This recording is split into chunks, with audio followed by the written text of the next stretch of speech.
네, 투자자 여러분 반갑습니다. 김종철입니다.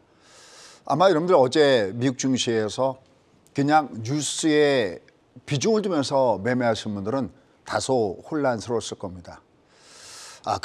우리가 존 윌리엄스 뉴욕 연방은행 총재 그러면 사실은 제롬 파웰의 최측근이거든요.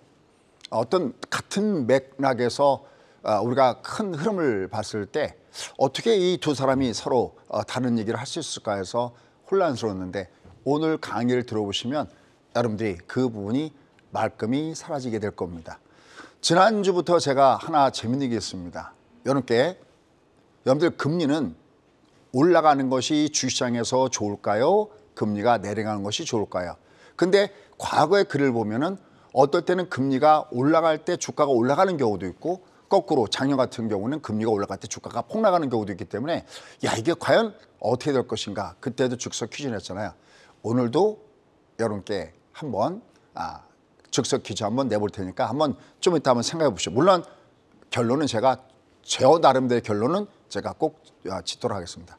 자, 방금 우리 사회자분도 그런 말씀을 했어요. 미국 증시에 비해서 우리나라 시장은 다소 좀 아쉬움이 있다. 어딜 보고 한 일일까? 특히 금요일장을 보고 한 얘기였죠.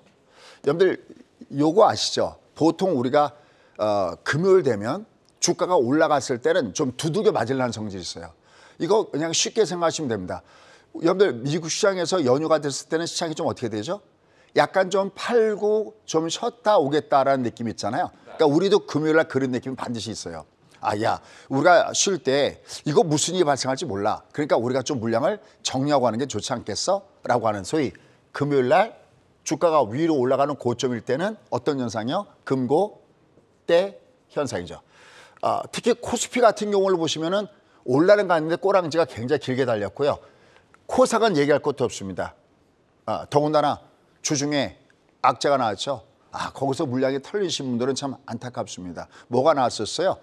우리가 대주주 우리가 상한제 이거를 10억에서 최소한 30억까지는 위로 올라갈 것이라는 기대감이 있었는데 떠나가시는 추 부총리가 이건 검토한 적도 없다 그러면서 확 그냥 참고를 꼈는 바람에 아마 거기서 물량을 털리신 분들이 계실 겁니다. 자, 여기서 하나 먼저 꿀팁 할게요. 여러분들 주가란 제가 지난번에 세수대에서 비유했잖아요. 세수대의 물의 온도와 여러분이 연관해서 할 수 있는데 거기서 물량이 털리신 분들은 왜 털리셨냐면 이거예요. 주가를 움직이는 가장 프라이머리 키는 경기일까 아니면 금리일까. 이게 가장 주가를 움직이는 변수거든요. 근데 또 하나의 변수가 뭐가 있냐면 사실 여기 조그맣게 제가 있는데 사람의 심리예요. 그러니까 뉴스에 치중해서 매매하시는 분들은 내가 단기 매매의 능력자라면 가능해요. 왜냐하면 뉴스 따라서 어떤 테마주도 올라갈 수 있고 내려갈 수 있고 또 뭐 대선 관련된 종목이다, 총선 관련된 종목이다 이런 게 다 어떻게 보면 뉴스 테마주들이죠. 여기에 휩쓸리시거든요. 요건 진짜 말 그대로 단기적인 매매를 하는 거나 똑같습니다. 이건 우리가 그래프상에서 뭐의 기준점을 잡아서 매매하는 거랑 똑같으냐면 5일 평선 따라서 매매하는 거랑 똑같아요. 우리가 5일 평선 심리선, 20선은 세력선, 6선은 수급선, 그 다음에 120선은 우리가 소위 펀더멘탈선, 기업의 재고 사이클 얘기하는 거나 마찬가지거든요. 그러니까 너무 단기적으로 휩쓸렸을 때는 문제가 생긴 거죠. 우리가 경험상 보면요. 특히 여기가 좀 약간 약한데 얘들은 항상 연중 행사죠. 그래서 주가가 9월 달부터 주가가 푹 밑으로 빠진 것도 바로 그런 거잖아요. 항상 얘는 그때 빠지고요. 대신 물량을 던졌던 것을 항상 연초서부터 또 쓸어담는 경향이기 때문에 요거 항상 경기 금리 심리인데 요건 약간 짧은 매매이기 때문에 좀 뭐랄까 이런 부분들은 좀 자제하시는 것이 좋습니다. 그래서 어쨌든 얘는 고악재가 다시 그러니까 우리가 호재로 인식하면서 올라가려고 했었는데 그게 안 되면서 아예 금요일날은 두들김을 맞으면서 주가가 빠졌고요. 코스피 같은 경우에도 단기적으로 급등을 주다 보니까 꼬랑지를 위에다가 길게 달고 있습니다. 자, 그런데 전체적인 이 시장의 분위기는 어떤 것이 우호적으로 발생했나요? 제가 항상 그런 얘기하죠. 상위의 개념. 그러니까 미국이 안 가는데 우리가 갈 수 없다 이런 얘기 참 많이 해요. 미국이 갈 때 우리가 가는 건 아니에요. 만약에 미국이 갈 때 우리가 갔으면 여러분들 아시다시피 다우가 신고가 나왔다, 나스닥이 신고가 나왔다는데 우리는 신고가인가요? 택도 없는 얘기죠. 왜냐하면 그것은 경제의 차이인 거고 또 미국은 3대 패권을 다 들고 있어요. 3대 패권이 뭔지 아시죠? 그 3대 패권을 다 들고 있는 나라. 그냥 간단하게 보면 경기 사이클이 확장기 사이클이 우리보다 기본이 2배가 길어요. 기본이 2배란 얘기예요. 여기다가 얘네들은 보너스가 두둑해요. 66개월 플러스 알파. 얘들 한번 뻗었다 그러면 우리는 가야 2years거든요. 얘들은 기본이 5년에다가 신나게 가면 10년입니다. 이게 어떻게 우리나라랑 비교가 되겠습니까? 그러니까 상대적으로 덜 가는 거죠. 그래서 항상 제가 이렇게 진짜 뭐랄까 선의 마음으로 부탁드리는 게 뭐냐면 내가 은퇴하기 전까지 나는 최소한 내 재산의 3분의 1은 미국에 묻어라. 어느 날 굉장히 오랜만에 만난 한 1년, 2년 이후에 만난 저희 PD 분이 한 분이 다른 거 촬영하러 갔는데 저한테 그런 얘기 하더라고요. 지금보다 훨씬 주가가 아래 있을 때입니다. 그러니까 뭐라고 했냐면 와 그때 수장님께서 아마 여러분들 스파이 아시죠? SPY. 이거 외우기도 쉽다고 그랬죠. S&P 500을 대표하는 ETF 지수인데 돈 생길 때마다 스파이 사세요. 스파이 사세요. 무슨 제가 스파이의 전도처럼 그 얘기했거든요. 여러분이 꼭 진짜 잊지 말할 것은 why? 항상 제가 이렇게 그런 얘기죠. 왜 미국은 여러분이 해야 되는데 할 때는 경기 사이클의 기럭지가 달라요. 올라갈 땐 2배 올라가는데 제기랄 내려갈 때 우리는 욕하면서 18 내려가는데 걔들은 18도 안 내려가요. 몇 개월 내려가죠? 13개월. 예, 우리 제가 좋아하는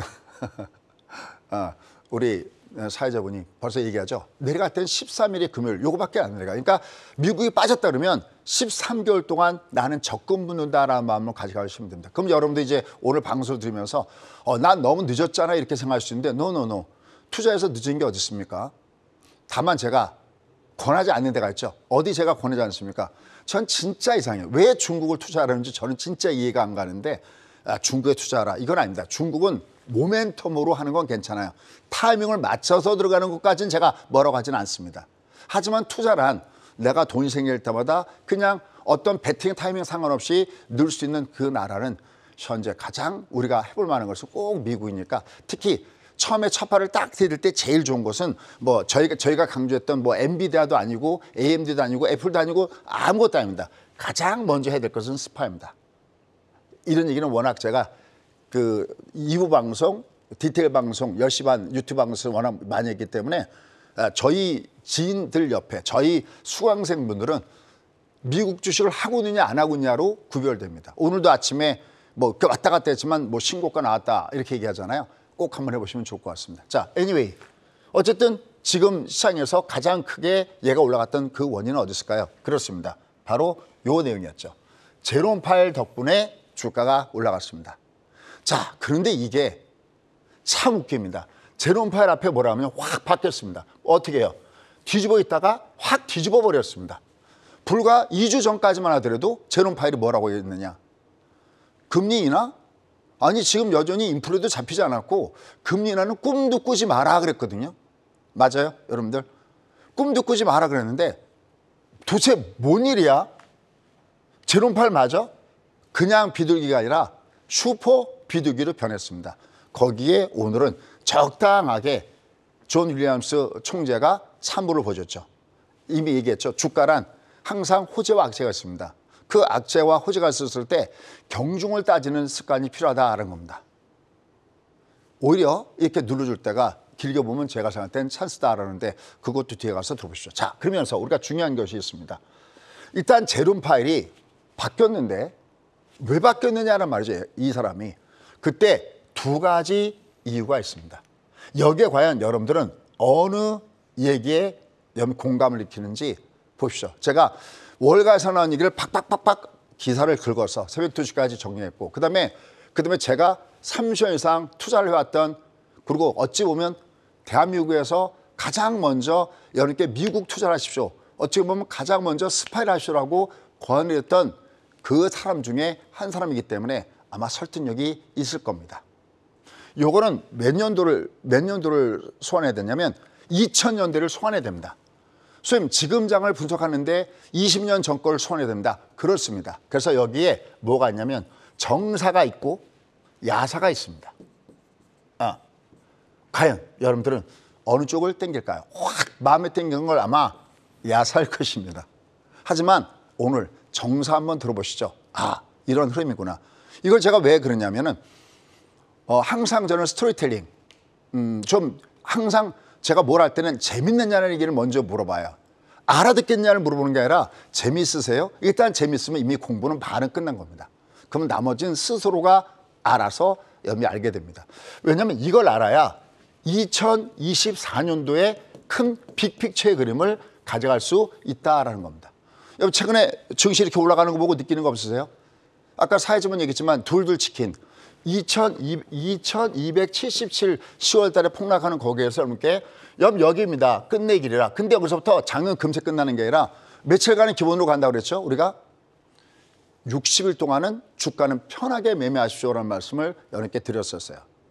그런 상태 속에서 우리가 2024년도에 어떻게 매매할 것인가라는 것은 바로 이 부분을 해석할 때 이 안에 다 들어가 있기 때문에 정말 좋은 공부거리가 될 거다라는 생각을 갖고 있습니다.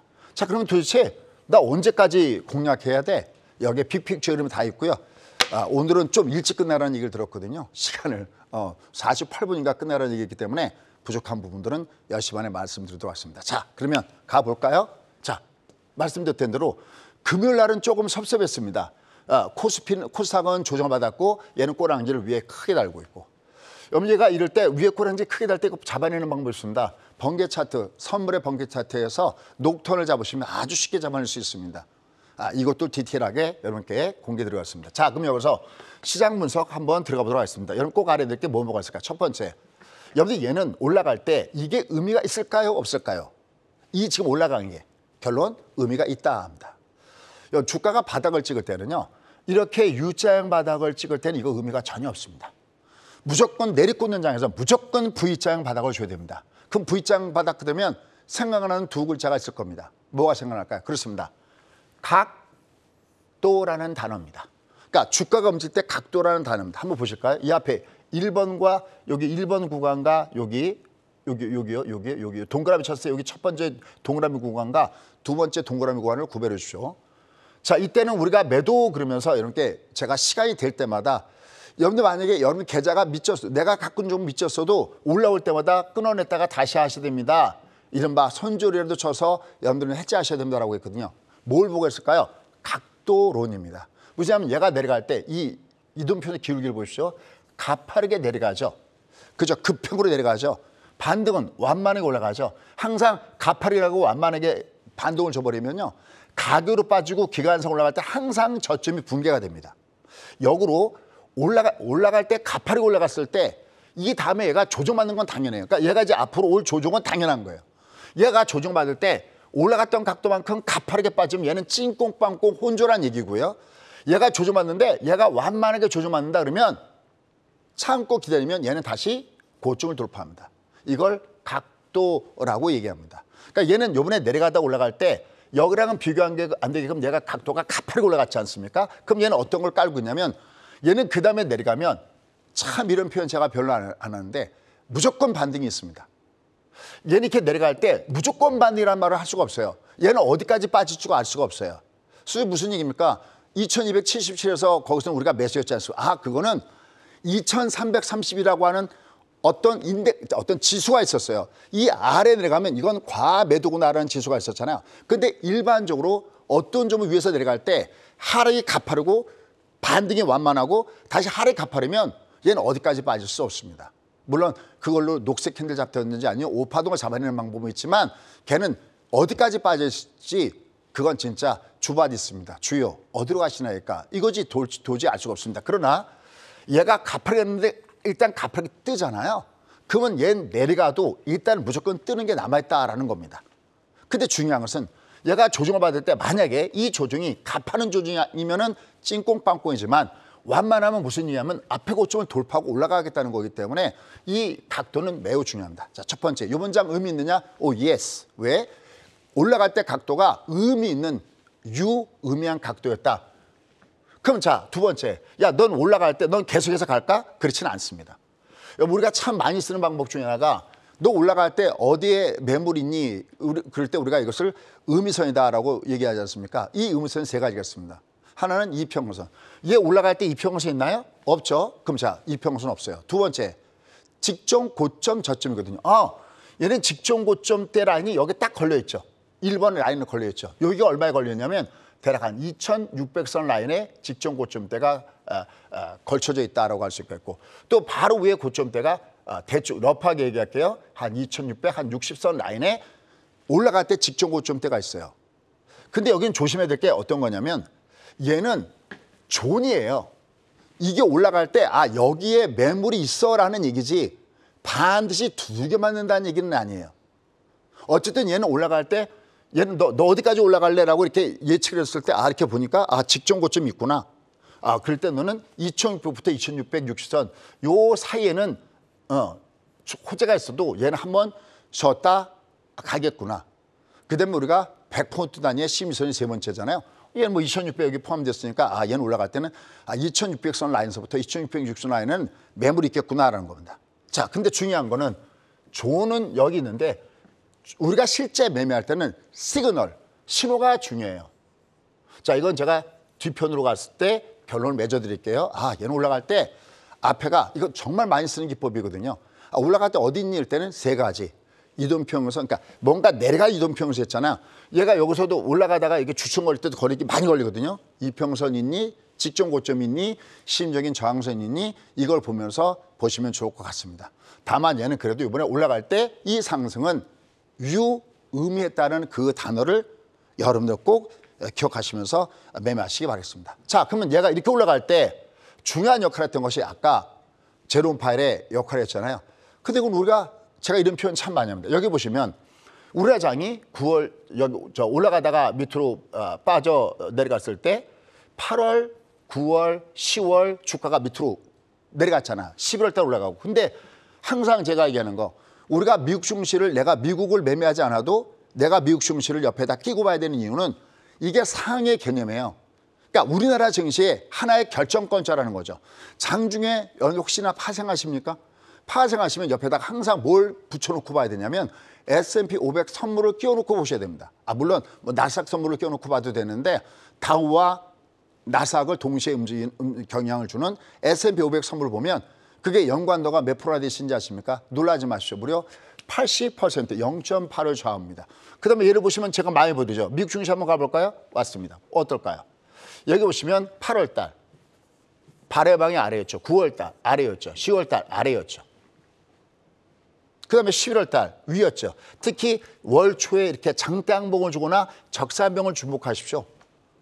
여러분 이렇게 주가 왔다 갔다 할 때 만약에 여러분 중에서 미국 선물하시는 분들 계시면 여기서 매수했다가 매도했다 하십니까?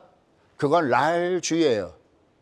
그렇게 하시면 안 됩니다. 얘가 발해 방향 위에 있고 특히 5R10보다 위에 있는 매수 올킬 구간에 놓여졌을 때는 얘는 왔다 갔다 할 때 롱 쪽만 먹는 거예요. 짧은 쪽을 먹으려고 하지 마시고 긴 쪽 먹고, 그러니까 내가 매수했다가 청산, 매수했다가 청산, 매수했다가 청산 가능한데 매수했다가 매도했다가 매수했다 매도했다면 매매하고 꼬이게 됩니다. 얘가 이번 달에 발해 방향이 어디냐가 매우 중요한데 이번 달에도 발해 방향이 위로 가지고 있고 여기에 1등 공시는 역시 제롬 파웰의 연설이었습니다. 이번에도 보면은 4시에 FOMC 회의 점도표에서 나타난 것도 굉장히 중요했지만 30분 뒤에 제롬 파웰의 연설은 항상 중요하기 때문에 이걸 염두에 두시면서 매매하면 여러분들이 큰 어떻게 보면 그림, 큰 빅픽처의 그림을 만들 때 그 하나의 퍼즐을 채운 재미가 진짜 재밌을 겁니다. 왜? 이미 저희 수강생들, 제가 30년 이상 강의하면서 저희 제자분들이 많이 계시잖아요. 너무너무 재밌어 하십니다. 그러니까 까막눈을 뜨는 거죠. 너무너무 재밌는 거죠. 내가 모르는 것을 알아간다는 게 너무너무 재밌는 거죠. 여러분들도 한번 그런 세계 한번 보시면 좋겠습니다. 미국이 위로 올라가면서 우리나라 시장도 같이 땡기고 있구나 하는 겁니다. 그럼 자, 더 들어가서 그럼 실제적으로 얘가 올라갈 때 구체적인 지표가 뭐야 그럴 때 제가 이런 얘기하죠. 예전에 작년에 여러분들 6월 달에 CPI가 9.1을 찍으면서 제가 과감하게 여러분 여기가 고점이에요. 이제 미국은 CPI가 꼭지 쳤어요 했을 때 저는 딱 한 가지 지표만 필요하다고 했습니다. 그게 뭐였을까요? 그렇죠. 유가였었고 그때 썼던 기법은 유가의 중간값 법칙이었습니다. 우리는 대략 12월 달에 CPI가 어떻게 나올지 우리는 알 수가 있습니다. 뭘로? 중간값 법칙으로. 그럼 지금은 제가 저한테 딱 하나의 지표만 달라고 요구하고 있습니다. 그 여러 개가 있는데, 왜냐하면 아까도 있지만 어떤 건 호재성 재료가 있고 어떤 건 악재성 재료가 있는데, 그걸 모두 다 이길 수 있는 가장 강력한 프라이머리 키가 뭐냐라는 겁니다. 다음 나오셨어요? 그분들은 엑셀런트 하신 분들입니다. 자, 이거죠. 저한테 딱 하나 10년짜리 미국채 수익률을 다오. 그럼 난 시장을 맞춰드리겠다. 근데 이것은 여러분께 누차이지만 실패에서 배우는 성공학. 제가 노하우를 공개하는 거지 제가 자랑질이나 그런 거 하는 거 아니니까 절대 전 그럴 때가 제일 솔직한 얘기로 서글픕니다. 밤새서 이걸 연구해서 여러분께 어떻게 보면 일종의 재능 기부식으로 제가 한 번도 여기 나와서 여러분께 무슨 뭐 회원 가입하시죠 아니면 뭐 수익률 자랑하고 그런 적이 있었어요? 한 번도 없잖아요.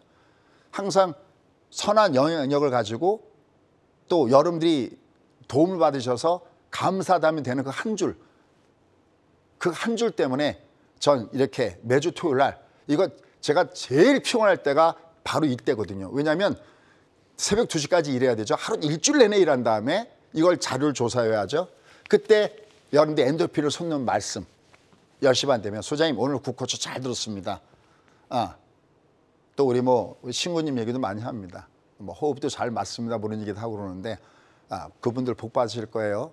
여러분들 물컵에 물이 반이 남았을 때 반밖에 안 남았네라는 부정적인 시각보다는 반이나 남았네라는 아직까지 우리에게는 12척의 배가 남아있고 13척의 배가 남아있다고 하는 그런 마음을 갖고 들어주시면 전 지금부터 이 내용을 신나게 한번 제가 읊조려 보도록 하겠습니다. 아까 제가 2000년대를 주목하라 그랬는데 아마 좋은 경험이 될 겁니다. 자, 그러면 가보도록 하겠습니다. 자, 이미 우리는 5%에 갔을 때 쪽한인 쪼크를 날렸습니다. 만약에 5%가 넘어가면 이거는 가게나 기업만 문제되는 게 아니라 미국이라는 나라도 위험합니다라는 말씀 드렸어요. 이렇게 얘가 여기 계속 위에 있으면요. 미국도 신용등급이 뭐 경고 조치가 아니라 그냥 강등당할 수밖에 없습니다. 왜? 미국도 부채가 많은 거 알고 계시죠? 이렇게 얘가 이렇게 올라가는데 이 이자 부담을 어떻게 할 겁니까? 이 금리가 그대로 높아지면요. 여러분 지금이 여러분 제롬 파일이 왜 이런 얘기를 했는지 여러분들 궁금하지 않으십니까? 여러분들 미국이라는 나라는 자기네가 기축통화 오니까 부도가 안 난다? 당연한 얘기죠. 근데 미국이라는 저 나라가 괜찮을까요? 2008년도 우리가 한번 경험했죠. 글로벌 금융위기 때 어떤 사건이 터졌는지. 방귀를 들는 나라들이 나타났죠. 대표적인 것이 중국이었죠. 왜 물건을 살 때 미국의 달러만 갖고 사야 되느냐. 이런 부분들이 틀림없이 나올 수밖에 없습니다. 이게 5% 이상 올라가면 미국도 망한다라는 말씀 드렸어요. 결국은 이때 처음에 재무부가 한 조치가 뭡니까? 채권의 발행 경우를 확 줄여버렸죠. 상대적으로 증가폭을 줄였다는 얘기입니다. 돈은 어차피 필요하니까 발행했는데 필 에코먼조차도 내가 숏 커버링 들어갔다. 당연한 겁니다. 자, 근데 얘가 5% 가면 위험할 거야. 이게 존이라는 얘기고요. 그다음에 눈으로 확인한 겁니다. 야, 드디어 얘가 두드맞기 시작하는데 여러분 예전에 우리가 달러 환율이 1,400원대 위에 1,430원, 40원 막 거기 위로 갈 때 1,400원을 깨고 갈 때 여러분들 달러는 끝났습니다 했던 거 기억나시죠? 똑같은 노하우예요. 얘가 우리 식으로 하면 흑산병의 내용을 이게 깰 때 장대 음보로 깼잖아요. 이때 제가 쓰는 단어는 뭐냐면 그냥 의미하는 것이 아니라 유의미하다라는 표현입니다. 얘가 유의미하게 장대로 깹니다. 또 다시 어쩌면 장대로 껴죠. 무슨 얘기냐면 하락이롱. 이게 이미 시장의 채권 전문가들의 기본적인 흐름이 하락이니까 매도 쪽. 그럼 채권 가격은요 올라가죠. 그래서 아마 여러분들 제가 지난주에 여러 개 들었던 내용 중에서 너무 감사한 얘기는 수재님 저 TMF 투자해서 벌었어. 채권 가격 올라가는 거니까. 그다음에 TYD 뭐 이런 데 투자하시는 분들은 아마 성과가 굉장히 좋았을 겁니다. 결국 얘가 밑창으로 내려가니까 어떻게 될까요? 상대적으로 우리가 소유하는 위험자산 쪽에 베팅이 커지면서 시장이 올라갔구나라는 게 느껴지는 거죠. 특히 얘가 내려가면 내려갈수록 어디가 바로 성장성이 담보가 되어 있는 성장성을 주려고 하는 나삭이 강했고요. 또 하나 알아야 될 게 뭘까요? 특히 성장주가 많이 포함되어 있는 주식이 어딜까요? 대형주에 있을까요? 사실은 많이 그렇지는 않죠. 사실은. 바로 그래서 두각을 나타내는 것이 한 번 정도는 공부해 보시죠. 러셀 2000. 그러니까 러셀 2000은 쉽게 하면 2000개 종목인데요. 1등부터 1000등까지는 빼고 1001등부터 2000개가 몇 개? 3000등이네요. 1001등부터 3000등에 해당하는 요 종목을 모아놓은 것이 러셀 2000입니다. 한번 ETF 한번 가서 보시죠. 아, 요게 이런 메리트가 있구나. 공부엔 늦은 게 없고요. 투자엔 늦은 게 없습니다. 그게 진짜 우상향하는 거라면 어차피 얘가 내려갈 때도 그냥 빠진 게 아니라 롱숏, 롱숏 이렇게 지그재그 움직이듯이 어떤 것들도 롱숏, 롱숏, 롱숏 이렇게 가니까 초중말 때 들어가시면 됩니다. 바로 그런 것들이 얘를 대변하고 있다는 겁니다. 자, 근데 중요한 게 있습니다. 이쪽을 보십시오.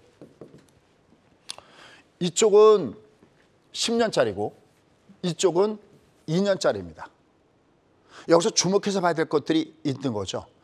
만약에 미국이 금리를 3월 달, 지금 1월 달에 금리 내릴 확률은 한 10%대고요. 3월 달에 금리를 내릴 가능성은 60%대거든요. 그러니까 일부 시각을 보면은 1분기에 금리를 내릴 것이다라고 보는 게 일부에서 나오고 있잖아요. 근데 아무리 얘를 금리를 1분기 안 내린다 하더라도 보는 게 5월 달, 6월 달 보잖아요. 결국 어차피 금리 내려가야 되잖아요. 그러니까 얘가 내려가는 각도가 가파르게 되면 어떻게 될까요? 얘가 내려가는 걸 무조건 즐길 수만은 없어요. 사실은. 뒤에 그 배경이 나옵니다. 자, 그 전에 얘가 그렇게 팍팍팍 빠지는데 요번에 FOMC 회의 제롬 파웰 연설 어떻게 보셨나요? 중요한 거 제가 서머리 한번 해왔습니다. 자, 이번에 금리는 세 번째 동결했습니다. 그런데 제롬 파웰이 기자회견에서 너무나 서프라이즈한 내용을 내놨습니다. 저는 야, 제롬 파웰이 저게 예고된 것이 아니구나라는 걸 어디서 느꼈냐면 우리가 보통 연준의 비공식 대변이라고 일컬어진 사람 있죠. 바로 닉 티미라우스 이 기자도 놀랄만한 서프라이즈를 이번에 제롬 파웰이 한 겁니다. 뭐라고 표현했느냐. 현재 미국의 금리 5.25에서 5점, 미국은 구간금리죠. 이 금리는 현재 최종 금리 수준에 도달해 있다. 이런 얘기를 하고 있고 그다음에 여기 두 번째 보면 긴축을 되돌리는 적절한 시기를 논의해야 되는 것이 주제에 올라가 있다. 이거 엄청난 부분들입니다. 그냥 간단하게 한다면 제롬 파웰이 꺼낸 단어 중에서 서프한 것은 제롬 파웰 입에서 금리 인하라는 단어가 나온 게 이게 엄청나게 서프라이즈하다라는 얘기죠. 왜냐하면 불과 2주 전만 하더라도 그건 너무 시기상조야 라고 했던 제롬 파웰이 왜 갑자기 느닷없이 졸지에 금리 인하 시점을 고려하는 상황이 왔다라는 겁니다. 근데 중요한 거예요. 더 중요한 거예요. 금리 인하 얘기보다 더 중요한 정말 제가 아니 이게 제롬 파웰이 맞아? 이렇게 얘기한 거 맞아라고 해서 한 번 보고 두 번 보고 10번을 봐야 되는 그 단어가 있습니다. 그게 뭘까요? 이겁니다. 야, 이건 너무 중요해서 색깔을 다른 걸로 쳐드리겠네. 여기 뭐냐면 잘 보시죠. 2024년도에 경기 침체 없이도 금리 인하를 할 용의가 있다. 이게 별표 2개짜리입니다. 여러분들 금리 인하 언제예요? 경기가 꺾어지려고 할 때 금리 인하 하잖아요. 일반적인 제너럴한 걸 보면 금리 인하. 그런데 경기가 침체가 없어도 금리 인하한다. 사실 금리 인하 언제 하냐면 하나 더 있어요. 여러분들 우리가 인플레이션에 잡히면 우리가 실질 금리하고 명목 금리라는 거 있는데 이게 복잡하게 생각할 것 없이 내가 은행에서 이자 또는 5%를 받았는데 만약에 물가가 3% 올라갔다. 그럼 난 실제적으로 받은 건 5%지만 물가가 3% 올라갔으면 나는 실제적으로 2% 이자를 받은 거나 마찬가지잖아요. 그죠? 근데 물가가 떨어졌어. 내가 5% 이자를 받았는데 만약에 물가가 떨어져서 1%다 그러면 난 4% 받은 거나 마찬가지잖아요. 그러면 연준의 입장을 봤을 때는 그러니까 경기가 나빴을 때 금리를 내리는 방법도 있지만 또 하나는 물가가 확실하게 꺾었을 때 얘를 낮춰줄 수 있는 여유가 있는 거잖아요. 그러니까 그럼 이 얘기는 무슨냐면 지금 제롬 파웰은 이건 어떤 개념을 품고 있냐면 이미 인플레는 잡혔구나라는 인식을 갖고 있는 겁니다. 오늘 그것을 일부 잠재웠던 것이 아까 존 윌리엄스 총재였고요. 이미 제롬 파웰의 머릿속에는 물가 잡혔어요. 근데 더 중요한 건 얘가 중요한 분들도 있지만 이게 뭐냐면 우리가 보통 물가를 잡기 위해서 금리 올리면은 경기 침체가 나오잖아요. 근데 미국은 지금 금리가 상당 금리가 5.5인데 여전히 미국의 경기는 나쁘다고 그래요? 좋다고 그래요? 좋다고 그러잖아요. 이상하다. 경기 침체가 나와야 되는데 왜 아직까지 경기 침체가 나오고 있지 않지? 이게 우리한테는 캐션인 거죠. 같이 공부해 볼 만한 분인 거죠. 자, 그럼 이제 드디어 제가 오늘 강의 하이라이트 들어가겠습니다. 왜? Why? 제롬 파일은 이렇게 갑자기 바뀌었느냐라는 겁니다. 왜 이렇게 바뀌었느냐는 겁니다. 주변적인 분위기 한번 볼까요? 제롬 파일 이해가니까 곧바로 두들겨 맞았습니다. 어디에서? 월스트리트 저널에서 제롬 파일, 당신이 너무 빠르게 금리 선언한 거야. 그건 부끄러운 일이야. 나중에 한번 읽어보시기 바랍니다. 야, 지금 정신 있어? 갑자기 왜 금리 얘기하고 인플레에 대해서 왜 승리 선언했어? 자, 그러면 지금부터 저의 뇌피셜을 여러분과 함께 공유하겠습니다. 자, 아까 정사와 야사 갔다 왔죠. 먼저 정사부터 오겠습니다. 왜 당신이 이렇게 얘기한 건데 제가 보는 견제선 바로 여기입니다. 2000년대를 소환하겠습니다. 여기 지금 보시면 2000년대 여기 그래프 보시죠. 여기 지금 보면 여기가 2004년부터 2006년인데 여기 안 써있네요. 여기 올라갈 때 이거 나중에 한번 쉬어보시죠. 저는 혹시나 제가 잘못될까 봐 일부러 한 번 더 쉬었거든요. 이거 밤에 얘를 올라갈 때 한 번 올리고 두 번 올리고 세 번 올리고 땅땅땅땅땅땅땅 해보니까 17번 올렸거든요. 언제부터? 2004년도 6월 달부터 2006년도 6월 달까지 매번 FOMC가 있을 때마다 미국은 금리를 무려 17번이나 올렸습니다. 도대체 17번 금리 올렸을 때 미국 증시와 미국의 흐름은 어떻게 움직였을까요? 이 그림입니다. 이때가 미국이 금리를 올릴 때입니다. 얘가 뻗진 않지만 내려가진 않았죠. 더 놀라운 것은 그 다음에 주가가 더 올라갔죠. 이렇게. 그렇죠? 그런데 제롬 파일이 두려워하는 것은 바로 그 뒤입니다. 뭘까요? 여기입니다. 여기 보면 주가는 2007년도에 10월 달 꼭 지치고 얘가 이렇게 내려갔고 여기는 여러분 아시죠? 글로벌 금융위기. 우리가 소개하는 리먼 사태가 터지면서 경기 침체하면서 모든 것이 다 작살났던 그때를 아십니까? 그러면 지금 제롬 파일은 두려워하는 것이 뭘까요? 왜 얘들은 여기서 금리를 이렇게 매번 17번이 올렸을까요? 이때 그린스폰 의장 시절인데 쉽게 하면 우리가 앞에 신호등이 오고 있으면 미리 브레이크를 미리 밟아줘야 되는데 제가 왜 와 그런지 모르시죠? 사실 이 얘기를 더 해야 되는데 추천 여부 이거는 나중에 2분밖에 안 남았다고 그러네. 도대체 어디를 끊어야 될까요? 얘가 그러니까 이 금리를 빨리 밟고 얘를 멈춰줘야 되는데 너무 늦게 올린 겁니다. 브레이크를 너무 늦게 밟았습니다. 그럼 늦게 밟으면 어떻게 될까요? 콱콱 브레이크를 밟아줘야 되죠. 왜 그럼 늦게 밟았을까요? 중국 때문이었습니다. 2001년도에 중국이 WTO에 가입합니다. 그러니까 중국은 보통 우리가 디프레션을 수출하는 나라라고 하잖아요. 그러니까 그린스폰 그 천하의 그린스폰 의장조차도 이 중국의 물건이 싼 물건이 나오면서 얘가 물가에 영향 주는 거를 몰랐던 겁니다. 우리가 한참 파티가 진행 중일 때는 펀치볼을 빼라는 게 있는데 그냥 거기다가 더 마셔 때려부어 마셔보고 너무 늦게 밟기 시작한 겁니다. 너무 급브레이크를 밟은 겁니다. 이번에 똑같죠. 제롬 파일도 그린스폰 의장이 이때 인플레이션을 놓쳤듯이 이번에 인플레이션 놓쳤잖아요. 그리고 여기서 여긴 17번을 브레이크를 밟은 거고 여기를 한꺼번에 팍팍 빅 스텝, 자이언트 스텝, 별의별 스텝을 다 밟아가면서 금리 올렸잖아요. 똑같은 겁니다. 그런데 제롬 파일은 뭐를 하고 싶지 않을까요? 얘가 이렇게 될 때 이렇게 올린 다음에 나타난 그 다음 결과치.